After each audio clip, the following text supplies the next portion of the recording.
بیان کرنے میں اگر موت بھی آئے تو قبر میں پھر بھی بندہ زندہ رہتا ہے۔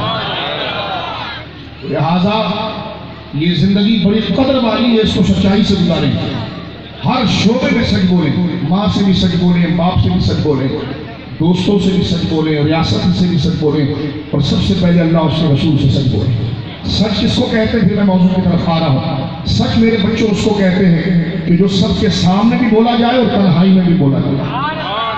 یہ نہیں کہ سب کے سامنے تو آواز میں لگا دی آواز اور تنہائی میں کوئی دل کچھ اور چاہ رہا ہو، نہ، سچ اس کو کہتے ہیں جو بات سب کے سامنے بھی یاد رہے اور اکیلے میں بھی یاد رہے۔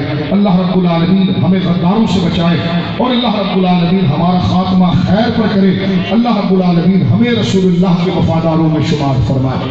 میری ماؤں کی دعاؤں کو اللہ قبول کر لے، میرے بھائیوں کی دعاؤں کو اللہ قبول کرے، اس پاکستان کی اللہ حفاظت فرمائے، اور جو لوگ اس کی جد و جہد کر رہے ہیں اللہ رب العالمین جل وعلا ان کے پاؤں کی دھول بن کر ہمیں ان کی اعانت زبانی کرنے کی، قلمی کرنے کی، اور جو ہمارا دائرہ ہے وہ کرنے کی توفیق عطا فرمائے۔ میں پھر ایک جملہ عرض کرنا چاہتا ہوں، یہاں اسکول کے بچے بھی ہیں، کالج کے بچے بھی ہیں، یونیورسٹیوں کے بچے بھی ہیں، مدرسے کے بچے بھی ہیں۔ بیٹو اپنی عمر نہیں دیکھنا میرے بچوں کہ تم کتنے چھوٹے اور بڑے ہو، یہ دیکھنا کہ تم مصطفیٰ کے سپاہی ہو۔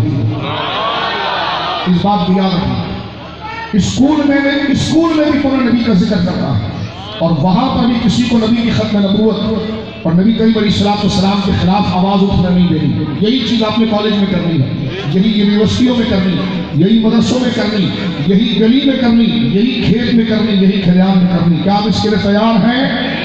گنبد خضرا سے آقا ملاحظہ فرما رہے ہوں گے کہ آپ تیار ہیں؟ اللہ رب العالمین آپ کو لمبی عمر دے، اللہ مشکلوں سے آپ کو بچائے، آپ کے ماں باپ کی خوشیاں اللہ آپ کو دکھائے، آپ کی ترقیوں سے اللہ آپ کے ماں باپ کو مستفید کرے، آپ کے محلے کو مستفید کرے، آپ کے خاندان کو مستفید کرے، اس وطن پاکستان کو مستفید کرے، اور بالخصوص دین مصطفیٰ کریم صلی اللہ علیہ وسلم کی تحفظ اور آقا علیہ السلام اور دین کی طرف آنے والی وہ تمام پر طوفان کے آگے اللہ مجھے اور آپ کو ایک سیسا پلائی کی دیوار بنا۔ میرے دوستوں بزرگوں، یہ ایک ضروری پیغام تھا، اس کے اندر کیا تقریریں کرنا۔ اگر یہ پیغام میں آپ کو دیتا نہیں تو میں نماز میں سجدہ بھی نہیں کر پاتا، جملہ بھی نہیں کہہ۔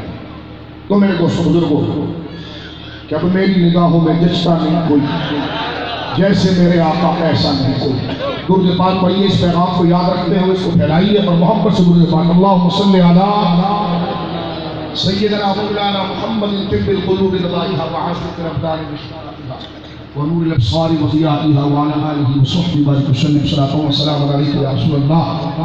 مجھے اور آپ کو میرے بھائیوں شکر ادا کرنا چاہیے کہ اللہ نے ہمیں اپنے محبوب اعظم کی امت میں پیدا فرمایا۔ میری بہنوں اور میرے بھائیوں، غور کرو، میں کوئی جذباتی تقریر کرنے نہیں جا رہا، میں کوئی سیاسی تقریر کرنے نہیں جا رہا، پھر میں آپ کو ہوش میں یہ کہہ رہا ہوں، کوئی میں ایسی بات نہیں کرنا جا رہا کہ لوگ نعرے لگائیں اور وہ کریں۔ میں وہ بات کرنے جا رہا ہوں جس کا جواب مجھے قرآن قبر میں دینا ہے، جس کا جواب مجھے اللہ کے سامنے دینا ہے، جس کا اللہ